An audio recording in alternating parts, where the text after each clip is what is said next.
예, 그래서 이제 거기 3페이지에, 그죠? 저기 프린트물 3페이지에 보시게 되면, 거기 양갈로 3번에 보면, 조세의 독립성 여부에 따른 분류라고 나와 있을 겁니다. 그죠? 조세 독립성 여부에 따른 분류.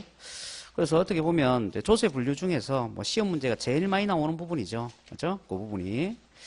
자, 그러면 우리가 조세의 독립성 여부에 따라서 세금을 분류했을 때, 독립세와 부가세로 구분이 된다는 거예요. 그래서 그 내용이 우리 책 23페이지 있어요. 23페이지.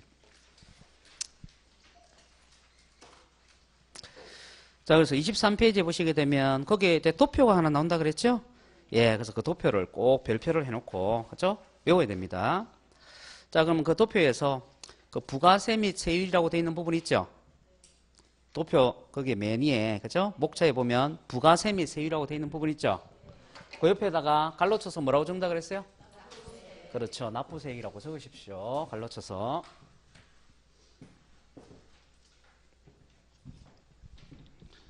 거기에 이제 갈로를 쳐가지고 납부세액이라고 적으시고, 그 다음에 그 옆에 그 본세 감면시 있죠? 그 옆에는 뭐라고 적는다고요? 감면세액이라고 적습니다. 감면세액이라고 적으세요.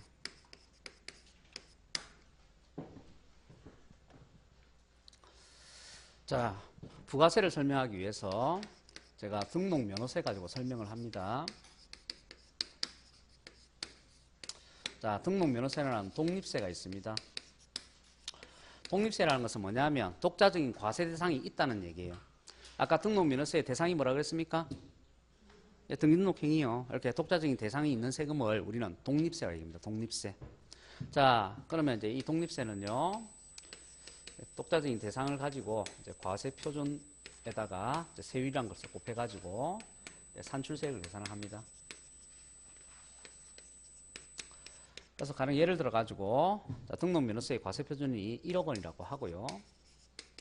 거기다 곱해지는 세율이 2%라고 합시다. 그러면 산출세액이 200만 원이 될 거예요. 자, 그런데 가령 예를 들어서 이 등록면허세가 세금을 50% 감면받는 대상이다. 자, 그러면 우리는 산출세액을 두 가지로 나눌 수 있다는 얘기예요. 첫 번째, 그죠? 감면을 받았을 때 감면세액을 계산할 수 있고요. 두 번째, 산출세액에서 감면세액을 빼고 남는 금액이 납부세액이 된다는 얘기예요.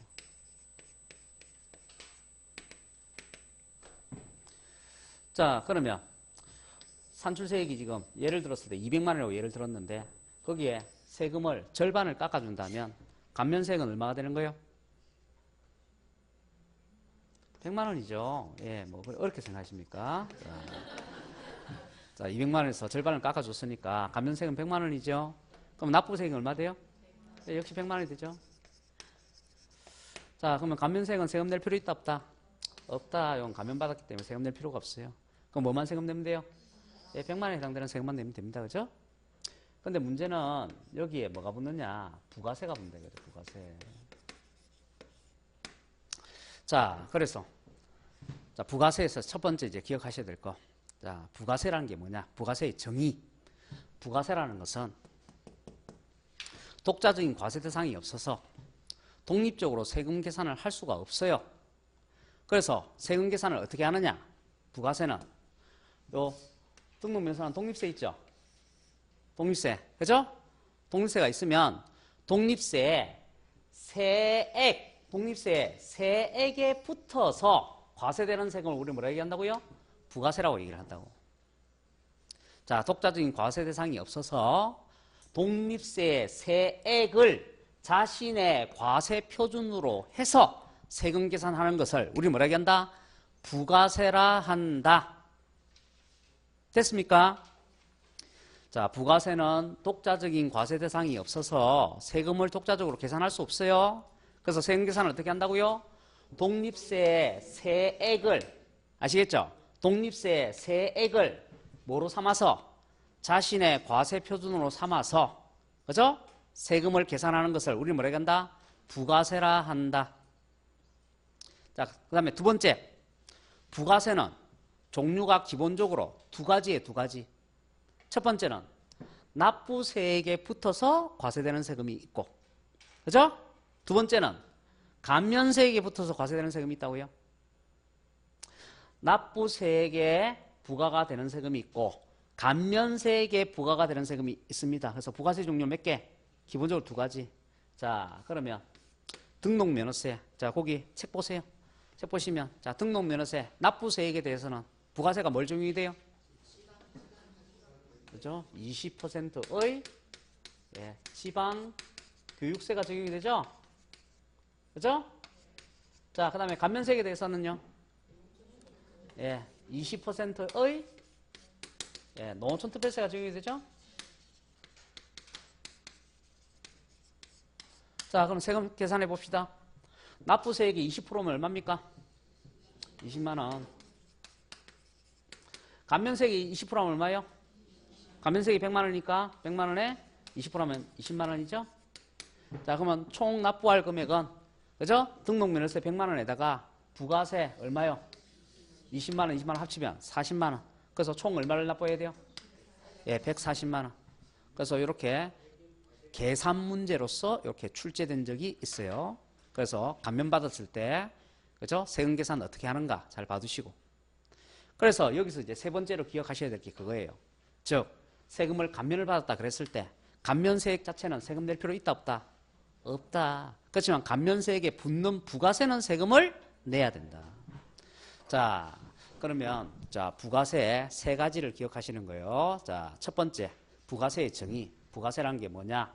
독자적인 과세 대상이 없어서 독자적으로 세금 계산할 수 없죠. 그래서 세금 계산 어떻게 한다고요? 독립세, 그죠? 세액에, 그죠? 독립세 세액을 자신의 과세 표준으로 해서 세금 계산하는, 그죠? 그런 세금을 우리는 뭐라고 한다고요? 부가세라고 한다고. 그다음에 두 번째, 부가세의 종류는 기본적으로 몇 가지? 두 가지가 있어요. 납부세액에 붙는 부가세가 있고 감면세액에 붙는 부가세가 있네요. 그죠? 그다음 세 번째, 그죠? 감면세액 자체는 세금 낼 필요가 없죠. 그렇지만 감면세액에 붙는 부가세는 세금을 내야 된다고. 그죠? 그래서 그렇게 기본적으로 부가세의 특징 그렇게 세 가지를 꼭 기억을 하시고.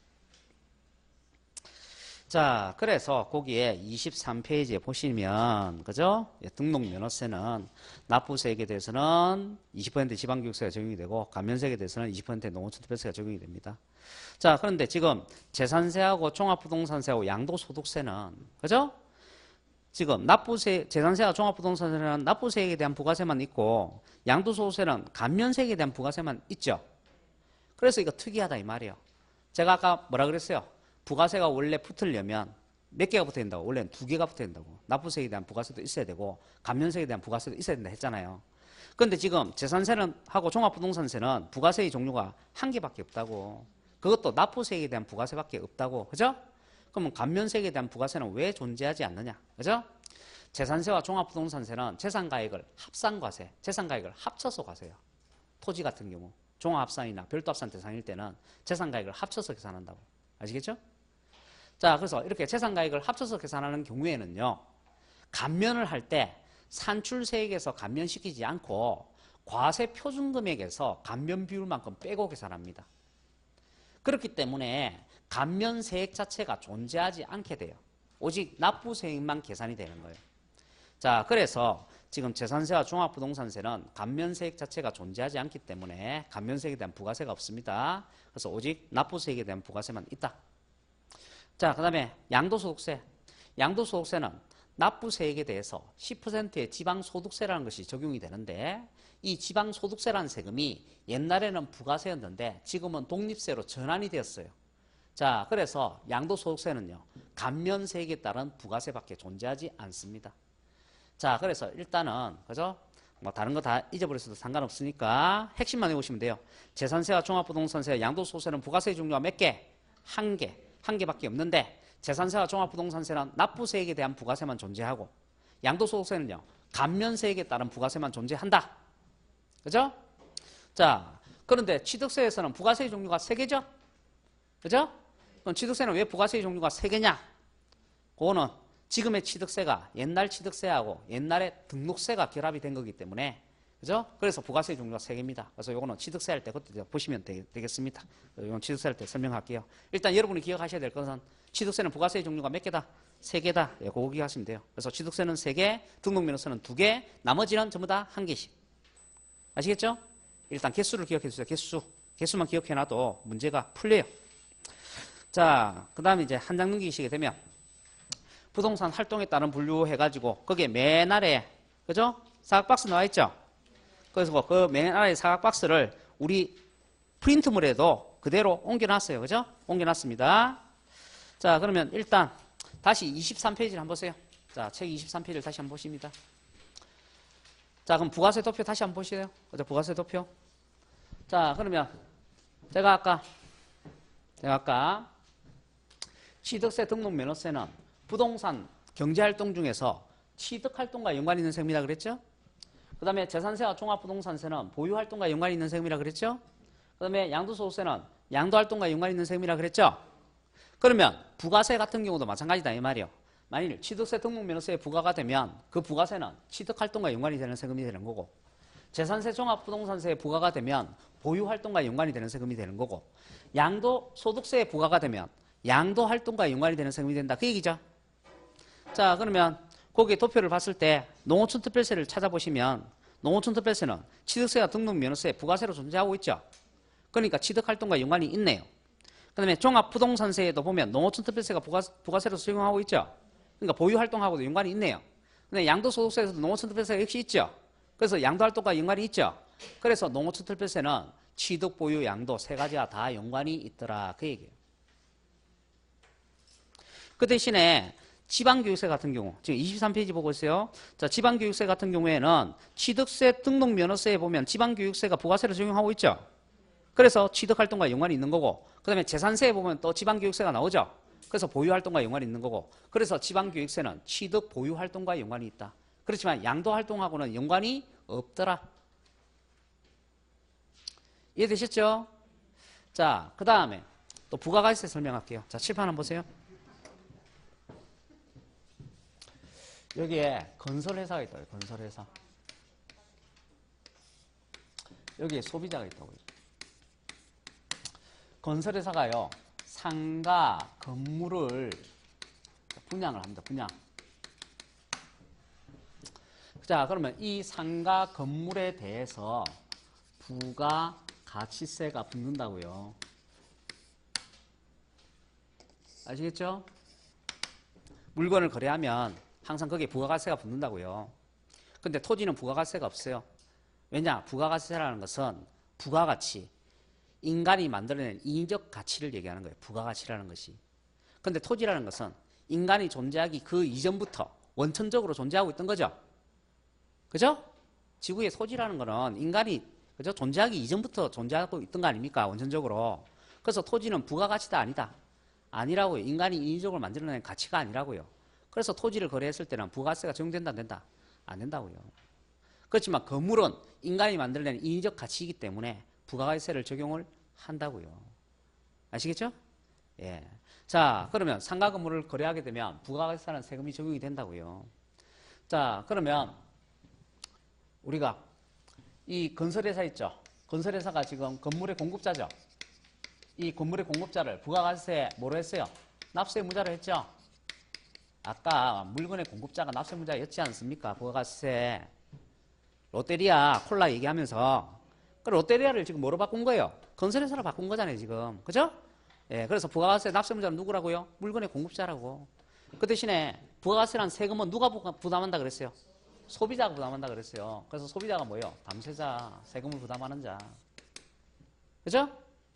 자, 그러면 납세무자 입장에서는 부동산을 파는 거죠. 그래서 뭐 하는 거예요? 양도 활동을 하는 거잖아요. 그렇죠? 그 다음에 세금을 부담하는 사람 입장에서는 부동산 취득 활동을 하는 거죠. 그죠? 그래서 부가가치세는 양도 활동하고도 연관이 있고 취득 활동하고도 연관이 있다고. 자, 그리고 이 상가 건물을 누구한테인가 임대를 해서 소득이 발생되잖아요. 그러면 이것도 부가가치란 말이에요. 인간이 만들어낸 인위적 가치란 말이에요. 그죠? 그래서 이 임대소득에 대해서도 뭘 적용한다? 부가가치라는 세금을 적용한다고. 그죠? 적용을 하는데 임대소득이라는 것은 결국은 부동산을 보유하면서 누구한테가 빌려주는 거죠. 그래서 요거는 부동산 활동상으로 보면 어디에 속한다고요? 보유활동에 속하는 거라고. 자, 그렇기 때문에 결국은 부가가치세는 취득활동하고도 연관이 있고, 그 다음에 임대소득일 때는요, 보유활동하고 연관이 있는 거고. 그죠? 그 다음에 납세문자 입장에서는요, 또 파는 사람 입장에서는 양도활동과 연관이 있는 거 아닙니까? 그죠? 그래서 부가가치세는 취득, 보유, 양도 세 가지와 다 연관이 있는 세금이다. 그 얘기예요. 그리고 부가가치세에서 12%를 떼서 지방자치단체한테 주면 그걸 지방소비세라고 얘기했죠. 그래서 지방소비세도 역시 부가가치세와 똑같이 취득, 보유, 양도 세 가지와 다 연관된 세금이다. 그죠? 예. 그래서 결국은 취득, 보유, 양도 세 가지와 다 연관된 세금은 그죠? 세 가지가 되는 거죠. 부가가치세하고 그 다음에요. 지방소비세하고 그 다음에요. 아까 부가세 중에 농어촌특별세 이렇게 세 가지가 되는 거 아닙니까? 그죠? 예. 그래서 그게 이제 책 24페이지 아래쪽에도 있고 그 다음에 프린트물 3페이지에 거기에 양갈로 4번에도 있다. 그 얘기입니다. 그 대신에 거기에 이제 동그라미 4번에 보면은 취득양도시 관련된 세금 하는 거 나와요. 취득양도시 관련된 세금. 우리 프린트물이에요. 프린트물에 동그라미 4번에 보면 취득양도시 관련된 조세에서 인지세 나와 있죠. 인지세. 자, 인지세라는 세금은 뭐냐? 자, 프린트물 지금 3페이지 보고 있어요. 인지세라는 세금은 뭐냐? 인지세라는 세금은 과세관청에서 요구하는 어떤 문서를 작성을 하면 아시겠죠? 거기에 인지라는 걸 붙인단 말이에요. 그게 인지세, 인지세. 뭘 작성을 했을 때? 문서를 작성했을 때, 문서를. 그러면 대표적인 문서가 뭐냐? 바로 매매계약서예요, 매매계약서. 그래서 여러분이 부동산에 대한 매매계약서를 작성하잖아요. 예, 그러면 그 금액이 일정 금액을 넘게 되면 거기에 인지를 붙여야 된다고. 아시겠죠? 예. 그게 바로 뭐라고요? 인지세라고. 자, 그럼 매매계약서를 작성한다는 얘기는 파는 사람 입장에서는 부동산 양도활동을 하는 거죠. 사는 사람 입장에서는 부동산 취득활동을 하는 거죠. 그래서 인지세는 취득, 양도 활동과 연관이 있다 이 말이에요. 그런데 과거에는 전세 계약서에서도 인지라는 걸 붙였어요. 그러면 전세 계약이라는 게 뭐예요? 부동산을 보유하고 있으면서 누구한테 빌려주는 거죠. 그럼 보유 활동과 연관이 있는 거죠. 그런데 전세 계약서에 붙이던 인지를 폐지를 했다고. 세입자한테 세금 부담이 된다 이래가지고. 아시겠죠? 그래서 이제는 전세 계약서에는 인지세가 붙어야 안 붙어요? 적용이 안 돼요. 적용이 안 되기 때문에 결국은 보유 활동하고는 연관이 있다 없다? 없다. 그래서 인지세 같은 경우는 취득 양도 활동과 연관이 있다 이렇게 되는 거예요. 그죠? 자, 그래서 그런 식으로 해가지고 부동산 경제 활동상에 따른 분류. 이것도 시험 문제 자주 나오니까 꼭 기억을 해주십시오. 그래서 우리가 이제 조세 그죠 분류해서 시험 문제 나오면요. 늘 단골 손님 시험 나오는 것이 이제 독립성 여부하고 이게 경제 활동상의 분류 이게 단골처럼 나온단 말이에요. 그래서 가령 예를 들어서 뭐 그죠? 한 3번 정도 나왔다 그러면 한 번 빼먹고 그 다음에 또 내고 그죠? 또 2번 정도 나왔다 그러면 한 번 빼먹고 또 내고 이런 식으로 아주 그죠? 자주 출제가 되는 부분이니까 꼭 기억을 해주시고. 자, 그 다음에 다시 이제 프린트물 어디로 가느냐? 2페이지로 갑니다. 2페이지. 프린트물 2페이지로 가시게 되면 거기에 이에 양갈로 4번의 부가징수에서 세액의 결정이라는 게 나와 있죠? 예, 세액의 결정이라는 게 나와 있을 거예요.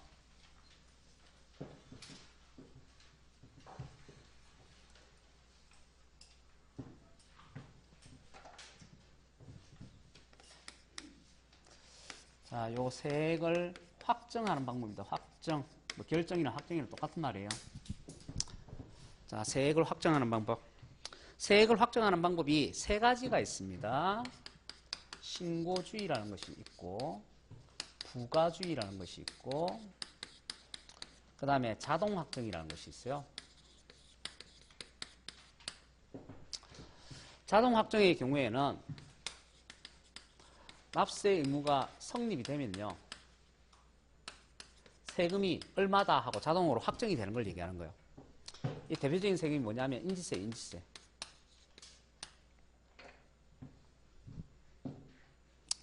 자, 인지세는요. 그 대상이 문서가 대상이라 그랬어요. 뭔가 문서를 작성하면 그게 인지세 대상이 되는 거란 말이에요. 아시겠죠? 그래서 문서를 작성할 때 바로 인지세 납세 의무가 성립이 됩니다. 그랬을 때 그 문서가 어떤 문서이냐에 따라 가지고 세금이 딱 정해져 있어요. 그래서 그것이 매매 계약서다. 그리고 그게 얼마짜리다. 그러면 세금이 얼마다 하고 딱 정해져 있다고. 자, 그래서 인지세 같은 경우는 문서가 작성이 될 때, 즉 납세의무가 성립이 될 때 바로 그 세금이 얼마다 하고 세액이 확정이 된다고요. 아시겠죠? 그래서 이러한 세금을, 그죠? 우리는 자동 확정, 세액이 자동 확정되는 세금이다 이렇게 얘기한다고요. 아시겠죠? 그런데 이 자동 확정에 대해서는 우리가 공부하지 않는다고. 우리가 공부하는 세금에서는 자동 확정하는 세금이 없어요. 아시겠죠? 그래서 우리가 공부하는 세금은 두 가지를 잘 기억하시면 된다 그랬잖아요. 신고주의하고 부가주의. 자, 신고주의라는 세금은 뭐냐? 납세 의무자가 스스로 신고해서 세금을 확정하는 거, 그걸 갖다 우리는 신고주의 조세를 한다 이 말입니다. 그 대신에 부가주의 조세는 과세 관청이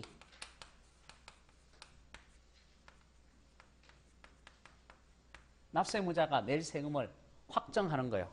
그걸 갖다 우리는 부가주의 조세라 한다 그 얘기입니다. 자, 그러면 우리가 이제 공부하는 세금들, 그죠? 이 세액 확정권은 누구한테 있느냐 이거죠? 자, 그러면 취득세는 신고주의고요.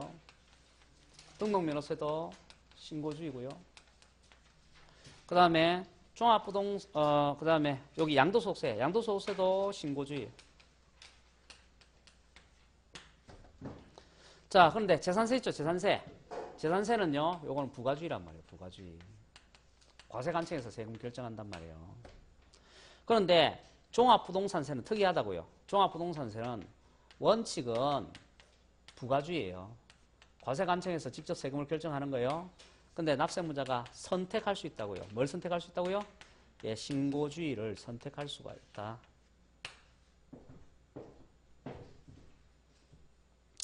자, 그래서 요 종합부동산세가 시험 문제에 출제가 되었다 그 얘기 아닙니까? 그래서 종합부동산세 시험 문제 이렇게 나왔어요. 다음 세금 중에서 과세관청에서 세금을 결정하는 것이 원칙인데 납세의무자가 신고를 하면 과세관청 결정은 없었던 것으로 보는 세금이 뭐냐? 그게 뭐예요? 종합부동산세요. 왜냐하면 과세관청에서 세금 결정하는 것이 원칙인데 납세의무자가 신고 납부를 선택하면, 신고주의를 선택하면 그렇게 할 수도 있다 그랬죠. 그래서 그죠? 납세의무자가 이제 신고를 하면 과세관청 결정은 없었던 것으로 보겠다 이렇게 되는 거예요, 그죠? 그게 뭐라고요? 종합부동산세라는 세금이라고. 자, 그 다음에요. 이 세액 확정 방법이 세금 징수 방법하고도 연결된다 그랬어요. 자, 그러면 신고주의 조세는요, 신고 납부 방식하고 연결이 되고요. 그 다음에 부가주의 조세는요, 보통징수하고 연결이 된다고. 그리고 이 보통징수를 국세에서는 고지징수라고 표현을 한다고요. 그 다음에 신고 납부를 국세에서는 신고 납세라고 얘기하고. 그런데 뭐 신고 납부나 신고 납세나 그 말이 비슷하잖아요. 근데 요거는 조금 그죠? 말이 헷갈릴 수 있잖아요. 그죠? 그래서 이렇게 적어 놓은 겁니다. 자, 그러면 이렇게 되는 거죠. 세금 징수 방법이.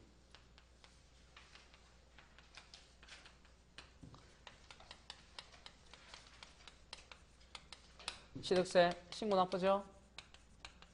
자, 등록면허세는요. 역시 신고 납부죠. 양도소득세는요. 역시 신고 납부죠. 그 대신에 재산세는요. 보통징수요. 과세관청에서 직접 세금계산으로서 고지서 보내준다고. 그 다음에 종합부동산세는 어떻게 할까요? 원칙은 뭔데요? 고지징수인데, 국세니까 고지징수인데 선택할 수 있다고. 뭘 선택할 수 있다고요? 예, 신고 납부를 선택할 수가 있다고. 이렇게 연결이 되는 거 아닙니까? 자, 그래서 신고 납부라는 것은 납세의무자가 과세관청에 신고서를 제출해서 세금을 낸다는 거고, 보통징수라는 것은 과세관청에서 고지서를 발송해서 세금을 거둔다는 얘기입니다. 그죠? 자, 그 다음에 이제 법적 제재가 나옵니다. 법적 제재.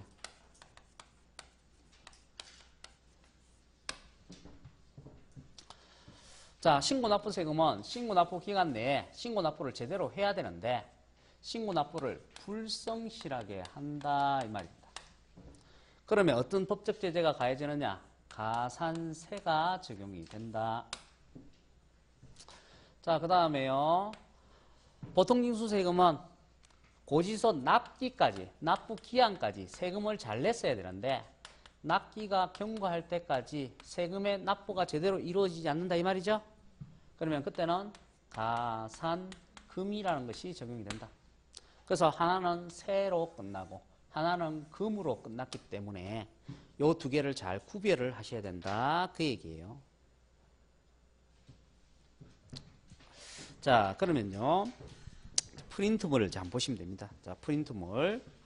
그 프린트물 2페이지에 보시게 되면은 거기에 중간에 가산세와 가산금 해갖고 도표를 넣어놨죠? 예. 도표 보시게 되면 일단 가산세와 가산금 어떨 때 적용하는 거냐? 적용 나와요. 적용. 어떨 때 적용하는 거냐?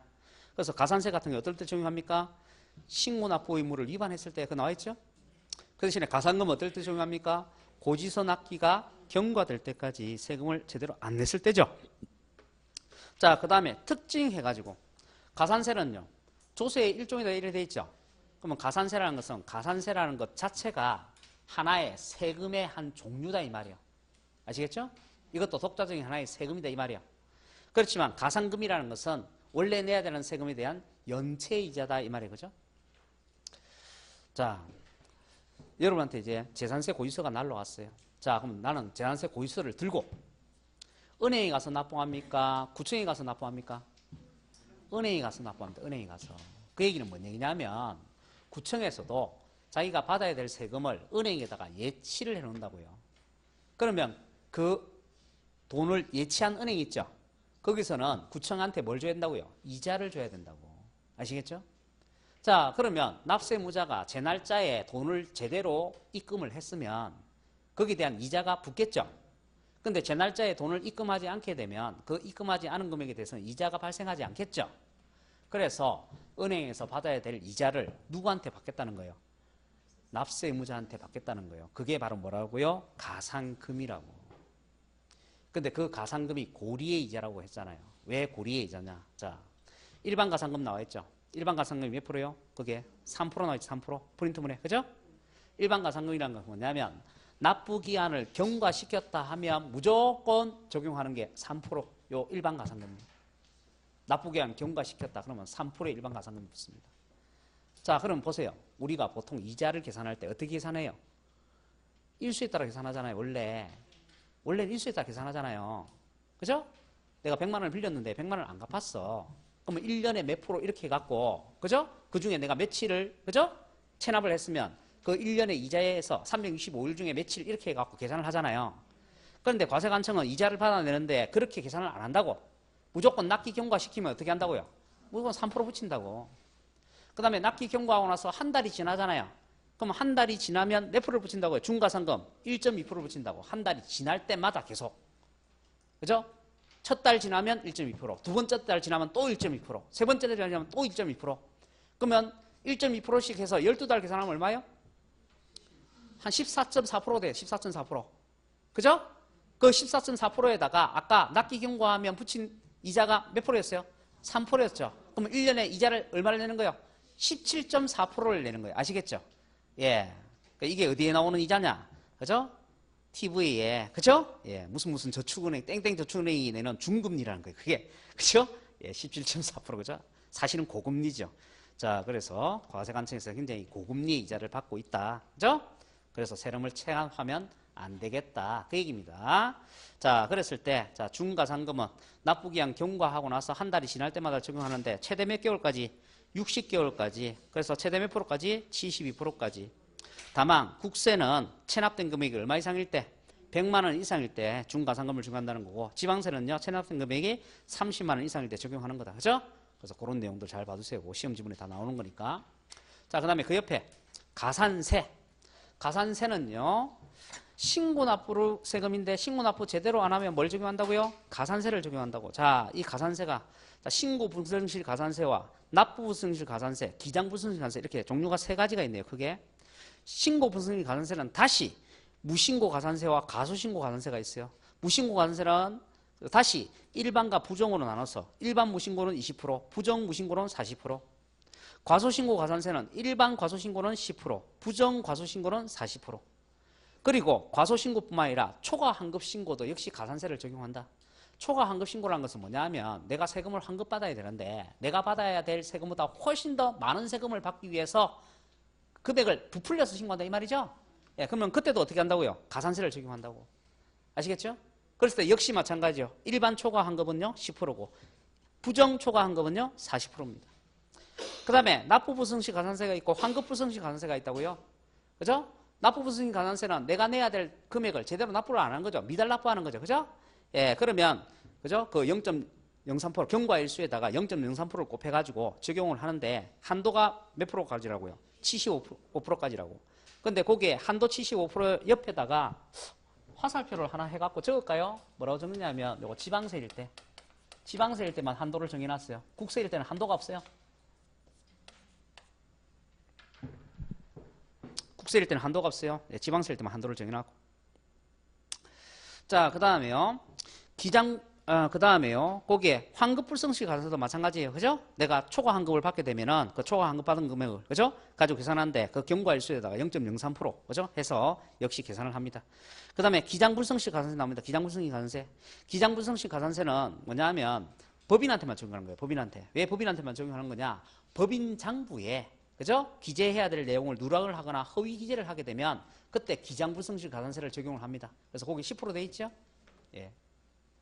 그래서 이렇게 가산세의 종류도 이런 것들이 있다. 이렇게 이제 봐두셔야 됩니다. 그러면 이것도 시험 문제 나왔어요. 가산세 율도 시험 문제 나왔다고. 그렇죠? 자, 그러면 일단 여러분이 가산세와 가산금 그 구분하는데 거기에 율 나와 있어요. 그죠? 율도 잘 기억을 하시고.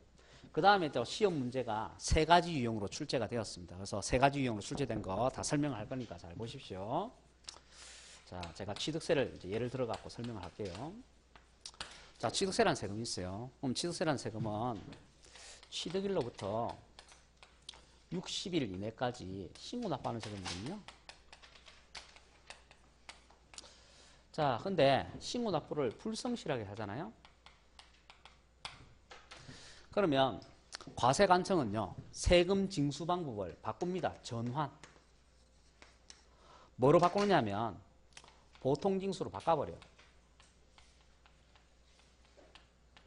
자, 신고 납부라는 것은 납세무자가 납세무자를 신뢰해서 납세무자 네가 스스로 잘 알아서 신고하세요 그거거든요. 근데 납세무자가 제대로 신고를 안 하잖아요. 그럼 과세관청은 납세무자를 더 이상 신뢰할 수 없죠. 그래서 어떻게 하느냐면 과세관청에서 직접 세금 계산해서 고지서를 발부하는 보통징수 방법으로 전환을 시켜버린다고. 자, 그래서 항상 이거 기억하세요. 신고납부세금은 신고납부 제대로 안 하면 뭐로 전환시킨다고요? 보통징수로 전환을 시켜버린다고. 자, 그러면 보통징수로 전환을 시킬 때 과세관청에 있을 때 고지서를 발부해서 세금 거둘 때 신고납부 제대로 안 했으니까 뭐를 포함해서? 가산세를 포함해서 고지서를 보내준다는 얘기예요. 자, 근데 가산세를 포함해서 고지서를 보냈는데도 불구하고 그 납기가 경과할 때까지 역시 세금 안 냈다 이 말이죠. 그럼 뭐까지 포함해서? 가산금까지 포함해서 다시 고지서를 보내게 된다고. 자, 그러면요. 여기서 일단 기억하셔야 될 거. 결국은 이 신고납부세금 있죠. 신고납부세금. 그죠? 요 신고납부세금은 가산세 있어요, 없어요? 신고납부 안 하면 가산세 적용하죠? 근데 가산세를 적용하는데 가산세를 적용해서 징수방법을 보통징수로 전환한 다음에 고지서를 다시 보냈는데도 불구하고 또 세금 안 내면 뭐도 적용이 된다고요? 가산금도 적용이 된다고. 그러니까 신고납부를 원칙으로 하는 세금은 가산세도 붙고 최종적으로는 뭐도 붙는 거예요? 가산금도 또 붙는 거예요. 아시겠죠? 자, 그러면 이거 마찬가지고 그 다음에 등록면허서도 마찬가지고 그 다음에 종합부동산세 같은 경우에도 그죠? 고지징수 했을 때 세금 안 내면 가산금 붙을 거고 그죠? 그다음에 신고납부를 선택했는데 역시 신고납부를 제대로 안 하면 가산세도 붙겠죠. 그 다음에 이 양도소득세 역시도 가산세도 있고 뭐도 있는 거예요? 가산금도 있는 거예요. 자, 그런데 요 재산세 있죠, 재산세. 재산세는 신고납부세금 아니니까 가산세는 존재한다 안 한다? 안 한다. 그래서 뭐밖에 없다? 가산금밖에 적용을 안 한다. 그래서 시험 문제 이거 나왔어요. 가산세가 적용되지 않는 세금 뭐예요? 재산세라고. 그거 시험 문제 나왔다고요. 자, 그 다음에 또 시험 문제 어떻게 나왔느냐? 자, 취득세에서 징수 방법에 대해서 시험 문제 냈습니다. 취득세에서 징수 방법에 대해서 시험 문제 내면서 이렇게 냈어요. 취득일로부터, 자, 칠판 보세요. 취득일로부터 60일 이내 신고 납부하여야 된다. 근데 문제는 시험 지문에 어떻게 나왔냐면 가산세를 포함해서 신고 납부하여야 된다 이랬습니다. 맞습니까? 틀렸습니까? 틀렸습니다. 가산세가 포함이 된다는 얘기는 신고 납부를 제대로 안 했다는 얘기예요. 그러면 징수 방법은 신고 납부가 아니고 뭐로 전환이 된 거예요? 보통징수로 전환이 되는 것이기 때문에 가산세를 포함해서 신고 납부한다 이러면 뭐예요? 틀린 지문이 된다 그 얘기예요. 아시겠죠? 예, 그래서 취득세가 신고 납부하는 건 맞지만 가산세를 포함해서는 신고 납부할 수 없습니다. 예, 그래서 가산세를 제외하고 신고 납부를 해야 되는 거예요. 그죠? 그리고 가산세가 포함이 되면 그때는 징수 방법이 뭐로 전환된다고요? 보통징수로 전환이 된다고. 자, 그 다음에 세 번째로 출제가 됐던 거. 세 번째로 출제가 됐던 거. 요 뒤에 나와 있는 가산금 있죠? 요 가산금이 가산세라는 것을 계산할 때 포함이 됩니까? 안 됩니까? 안 되잖아요. 그죠? 가산세가 먼저 계산이 되고, 그죠? 그 가산세조차도 납기까지 내지 않으면 뭐가 붙는 거예요? 가산금이 붙는 거이기 때문에 가산세를 계산할 때는 가산금은 가산세에 포함이 된다 안 된다? 안 된다. 그거 시험 문제 나왔다고요. 자, 그래서 시험 문제가 세 가지 형태로 나왔어요. 네 가지 형태죠. 첫 번째는 아까 가산세율이라든가 가산금률 또 가산세와 가산금 구분하는 거 이런 거 출제했고요. 그 다음에 두 번째는요. 이제 우리가 공부하는 세금 중에서 가산세 존재하지 않는 거 그죠? 그래서 재산세 이제 출제를 했고요. 그 다음에 세 번째는요. 자, 취득세를 신고 납부하는데 가산세를 포함해서 신고 납부한다 이러면 맞는 지문이다 틀린 지문이다? 틀린 지문이라고요. 그 다음에 네 번째는요. 가산세를 계산할 때 가산금은 포함된다 안 된다? 안 된다고요. 그죠? 그래서 그런 내용들 꼭 기억을 하셔야 됩니다. 자, 그 다음에요. 거기에 프린트물 2페이지에 보시게 되면 거기 양갈로 5번에 세금 납부 방법이 나와 있죠? 그 세금이라는 것은 납부 방법이 원칙이 금전으로 돈으로 납부하는 돈으로 납부하는데 돈으로 어떻게 한다고요? 20월로 한목에 내는 거라고. 가령 세금이 500만 원 나왔다 그러면 500만 원을 한목에 돈으로 다 내야 된다고요. 아시겠죠? 근데 예외적으로 뭘 인정하고 있다? 물납도 인정하고 있고 분납도 인정하고 있다. 물납이라는 것은 물건으로 대신 납부하는 거고 분납이라는 것은 세금을 분할해서 내는 걸 얘기하는 거예요.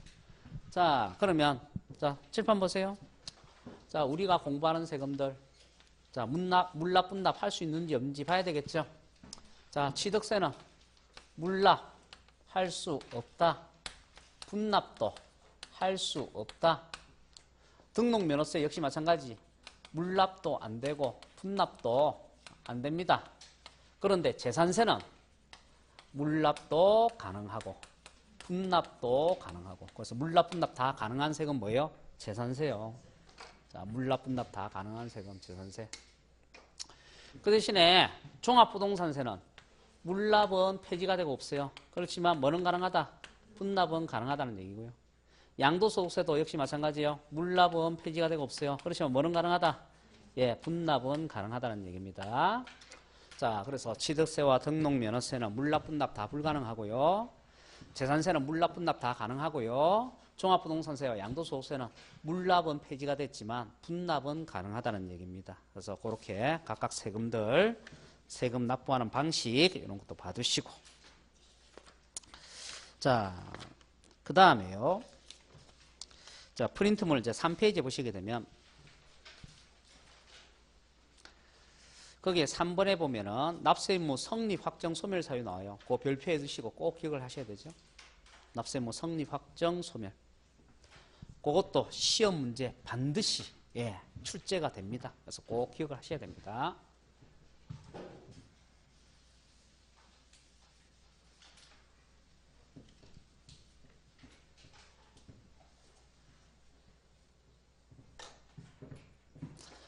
자, 그러면 그게 세금들이 굉장히 많은데 기본적으로 외워야 될 세금이 11가지가 있다는 얘기예요.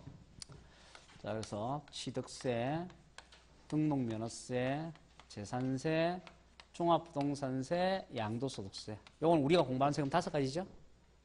그 다음에 부가가치세라는 세금도 기억을 하셔야 되고, 그 다음에 상속세, 증여세, 그 다음에 가산세, 부가세, 그 다음에 수시 부과하는 세금. 이렇게 기본적으로 알아야 될 게 11가지예요. 이거는 기본적으로 알아야 되는 거고, 그 외에도 이제 시험 문제 나온 적이 있으니까 추가적으로 알아야 될 세금 같이 볼 거예요. 그죠?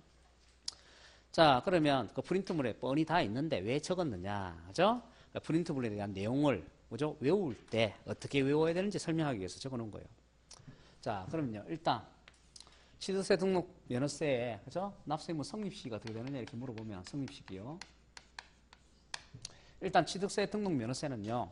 부동산 취득 활동을 할 때 내는 세금이죠. 그죠? 적어놨잖아요. 취득 활동을 할 때 내는 세금이죠. 그리고 대상이 뭐예요? 행위에 대해서 부과하는 거죠.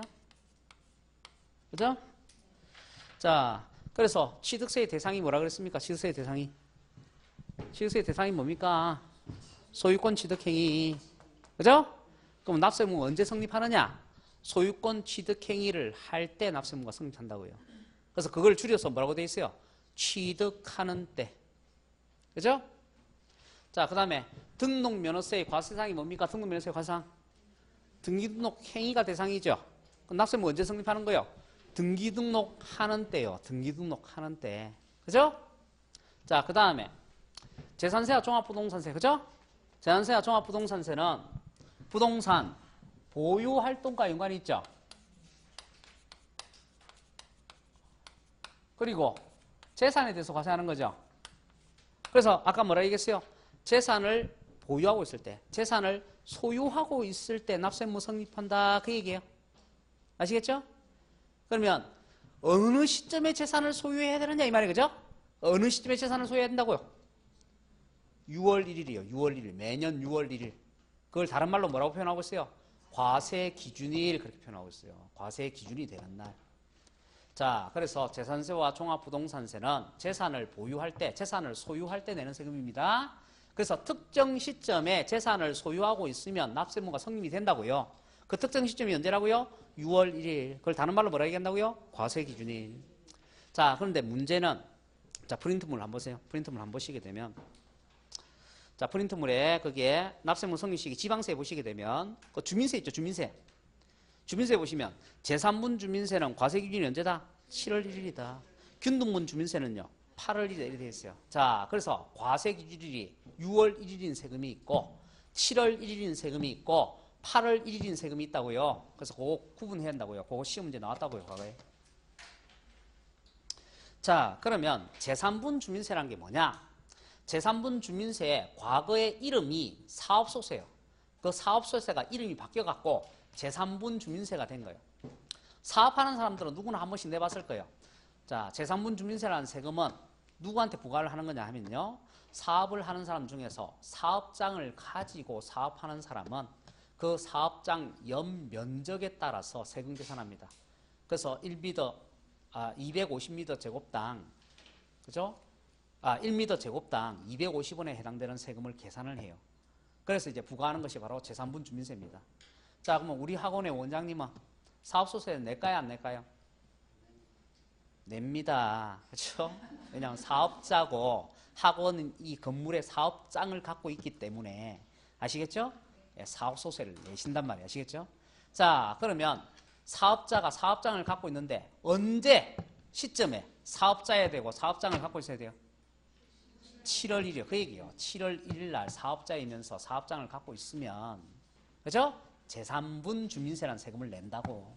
아시겠죠? 자, 그 다음에 균등분 주민세 있죠? 균등분 주민세는요, 주민등록상 세대주인 사람이 내는 세금이 뭐라고요? 균등분 주민세라고요. 그럼 왜 균등분이라고 이름을 붙였느냐? 그 세대주가 남자든 여자든, 그죠? 나이가 많든 적든, 결혼을 했든 안 했든, 소득이 있건 없건 항상 그 주민세가 어떻다고요? 똑같다고. 내는 금액이. 다만 지방에 따라서 주민세가 약간 달라질 수 있어요. 왜? 주민세는 지방세니까. 지방자치단체에서 주민세를 조정할 수 있다고 아시겠죠?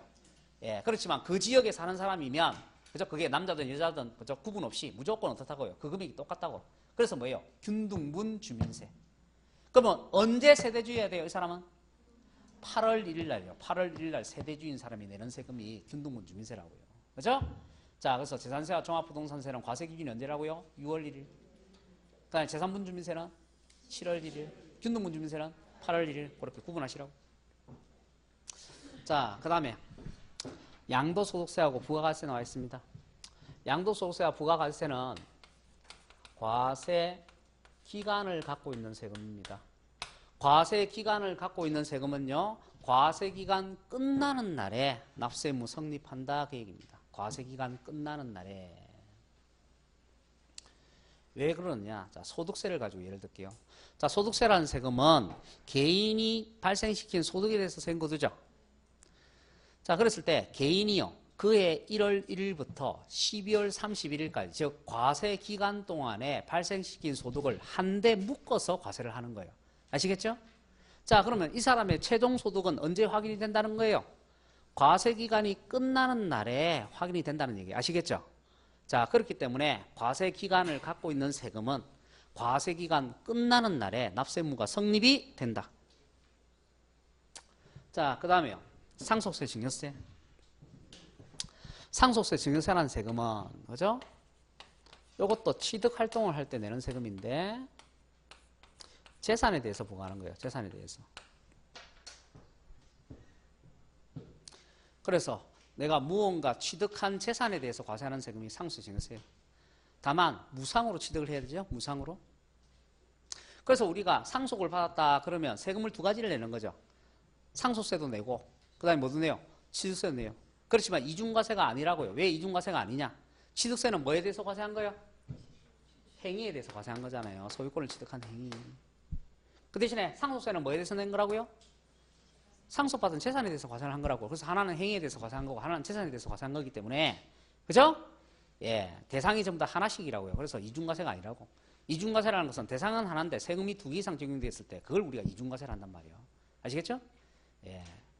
그래서 그 대상이 틀릴 때는 세금이 몇 개가 적용이 되더라도 결코 이중과세가 아니다 이 말이에요. 그래서 우리가 그죠? 소득세를 내면 임대소득에 의한 소득세를 내잖아요. 그러면 아까 부가가치세도 적용한다 그랬죠? 그것도 이중과세 아니잖아요. 왜요? 소득세는 뭐에 대해서 과세한 거예요? 소득에 대해서. 부가가치세는 뭐에 대해서 과세한 거예요? 소비 행위에 대해서. 이해되시죠? 예. 그래서 이중과세가 아니라고. 그 대상이 틀리잖아요. 대상이. 자, 어쨌든 상속세, 증여세는 전부 다 취득한 재산에 대해서 과세하죠. 그러면 상속세는 상속인이 상속재산을 취득할 때 납세의무 성립할 거고 증여세는 수중인이 재산을 취득할 때 납세의무 성립하겠죠. 그래서 상속세에서 상속인이 재산을 취득할 때가 언제냐? 언제요? 상속이 개시되는 때요. 피상속인의 사망일. 그죠? 그 대신에 증여의 경우는 언제라고 돼 있어요? 증여재산을 취득하는 때 이렇게 돼 있잖아요. 자, 그 다음에 부가세와 가산세가 나옵니다. 부가세와 가산세. 자, 그러면 이 가산세하고 부가세는 공통적인 특징이 있어요. 어떤 특징이 있느냐? 본세라는 독립세가 있어야지만 세금이 계산이 된다고요. 자, 아까 가산세 어떨 때 적용한다 그랬어요? 본세라는 독립세가 있는데 그 독립세가 징수방법이 어떤 방식일 때? 신고납부 방식일 때 그 신고납부를 안 하면 가산세를 붙인다 그랬죠. 그러니까 가산세도 독자적으로 세금 계산이 안 되는 거죠. 항상 뭐가 있어야 돼요? 신고납부하는 독립세가 존재해야지만 가산세도 계산이 될 수 있는 거잖아요. 그죠? 그 다음에 부가세 같은 경우는 마찬가지죠. 부가세도 독자적으로 세금 계산할 수 없다 그랬죠. 그래서 어떻게 한다 그랬어요? 독립세라는 세금의 세액이 계산이 되면 거기에 그 세액을 과표로 해서 세금을 붙인다 그랬죠. 그래서 부가세도 뭐가 있어야 된다고요? 본세라는 독립세가 있어야 된다고. 그래서 결국은 가산세와 부가세를 간단하게 얘기를 하면 납세의무 언제 성립하느냐 이걸 간단하게 얘기를 하면요. 본세의 납세의무가 성립이 되면 가산세와 부가세의 납세의무가 같이 성립이 돼요. 아시겠죠? 자, 그런데 본세의 납세의무 성립하면 이렇게 출제하기도 하고요. 또 어떻게 출제하느냐. 그죠? 법에 규정되어 있는 대로 출제하면 이렇게 표현을 합니다. 그 부가세는 어떻게 표현하고 있어요? 과세 표준이 되는 세목의 납세의무가 성립되면 이래 돼 있죠. 과세 표준이 되는 세목이 뭐라고요? 바로 독립세인 본세를 얘기한다고요. 그 다음에 가산세는요. 가산할 지방세, 가산할 국세 이렇게 표현하고 있죠. 그 가산할 지방세, 가산할 국세가 뭘 얘기한다고요? 바로 본세인 독립세를 얘기한다고. 아시겠죠? 자, 그래서 가산세와 부가세는 본세의 납세의무가 성립을 하면 가산세와 부가세 납세의무 같이 성립합니다. 근데 표현을 가산세는 가산할 조세의 납세의무가 성립하면 이렇게 표현한다는 얘기고, 그죠? 부가세는요. 과세 표준이 되는 세목의 납세의무가 성립되면 그렇게 표현한다는 얘기예요. 그 다음에 수시부과는 세금은요. 수시부과는 사유가 발생하는 때 이렇게 얘기해 주면 됩니다. 자, 그러면요. 자, 그렇게 해가지고 납세의무제 성립 시기는 받고 이제 확정 시기는 그죠? 여기 있네요. 세금을 확정할 때 납세의무자가 확정하는 거 그걸 신고주의라 얘기했죠. 그럼 신고주의 조세는 언제 세금이 확정돼요? 납세의무자가 신고하는 때. 그거를 갖다가 뭐라고 적어놨어요? 신고서를 제출하는 때라고 돼 있죠. 자, 그 대신에 부가주의 조세는 누가 세금을 결정해요? 과세관청이 세금 결정하죠. 그래서 과세관청이 세금 결정하면, 그죠? 과세관청이 세금을 결정할 때, 그때 세액이 확정이 되는 겁니다. 그죠? 자, 그 다음에요. 납세의무 소멸사유 나옵니다. 소멸사유. 자, 소멸사유는 몇 가지가 있다? 5가지가 있다. 그죠? 그래서 세금을 납부하거나, 세금이 충당이 되거나, 충당이란 게 뭐예요? 내가 내야 될 세금도 있고, 받아야 될 세금도 있다 이거죠? 그럼 상계 처리하면 뭐예요? 충당. 그러면 납부나 충당은 납세의무가 실현되면서 소멸되는 거죠? 납세의무가 실현된다는 말이 뭐예요? 세금을 냈다는 얘기잖아요. 그죠? 예. 그래서 납세의무가 실현이 되면서, 그죠? 소멸되는 사유가 몇 가지다? 2가지다 이 말이에요. 납부하고 충당이다 이 말이에요. 그 대신에 미실현 상태에서 소멸되는 게 있다고. 그게 3가지가 나온다고요. 첫 번째가 뭐예요? 부가의 취소. 그래서 부가의 취소라는 것은 세금 부과를 어떻게 했다? 과세관청에서 취소를 했다는 얘기예요. 그래서 납세의무 소멸된다는 거고. 그 다음에 제척기간이 만료. 제척기간의 말이 나옵니다. 제척기간. 민법에서 제척기간 나오죠? 자, 제척기간은 게 뭐예요? 세법에서 제척기간은 부가권 존속기간이요. 과세관청은 세금에 대해서 2가지 권리를 갖고 있대요. 하나는 세금을 부과할 수 있는 권리고 또 하나는 세금을 징수할 수 있는 권리고. 자, 근데 세금 부과권도 그 존속기간이 정해져 있다고요. 그래서 일정한 기간 내에 부과권을 행사를 해야 된다고. 안 하면 납세의무 소멸된다고요. 그 다음에 징수권이죠. 징수권. 징수권하고 연결되는 게 소멸시효예요. 소멸시효. 요게 징수권 행사기간. 징수권 행사기간. 그래서 과세관청에서 징수권을 행사하는데도, 그죠? 기간이 정해져 있다고요. 그 기간 내에 징수권을 행사하지 않게 되면 징수권이 없어져요. 그래서 납세의무 역시 소멸합니다. 자, 그래서 제척기간이 만료가 되거나 소멸시효가 완성이 되면 납세의무 소멸하는 거예요. 자, 그 다음에요. 납세의무 소멸사유도 작년에 시험 문제 나왔잖아요. 자, 그러면 요거하고 헷갈리라고 어떤 것을 이제 시험 문제 출제하느냐. 부가의 철회다 이렇게 나오면 요거 소멸사유 아니에요. 부가의 취소는 소멸사유인데 철회는 소멸사유 아니라고. 결손처분 이러면요. 이것도 소멸사유 아니라고요. 왜냐, 요 2가지는 전부 다 징수를 유예하는 거예요. 유예. 잠시 미뤄두는 거예요. 미뤄두는 거. 세금을 거두고 싶은데 그 사람 재산도 없고 그 사람 주소도 찾을 길이 없어서 세금을 거두기가 어렵단 말이에요. 그죠? 그래서 어떻게 한다고요? 잠시 세금 징수를 미뤄놓는다고요. 그런 다음에 그 사람이 주소가 확인이 되고 그 사람의 재산이 확인이 되면 그때 어떻게 한다고? 다시 세금 부과하는 거라고. 그래서 이거는 잠시 징수를 유예하는 거지 납세의무가 소멸된 게 아니라고요. 자, 그 다음에요. 작년에 시험 문제 나왔던 거. 납세자의 사망이요. 사망. 사망도 소멸사유가 아닙니다. 납세의무자가 사망했다. 그럼 납세의무 소멸되지 않고 어떻게 된다 그랬어요? 상속인한테 승계된다 했잖아요. 승계. 그죠? 예. 그래서 그죠?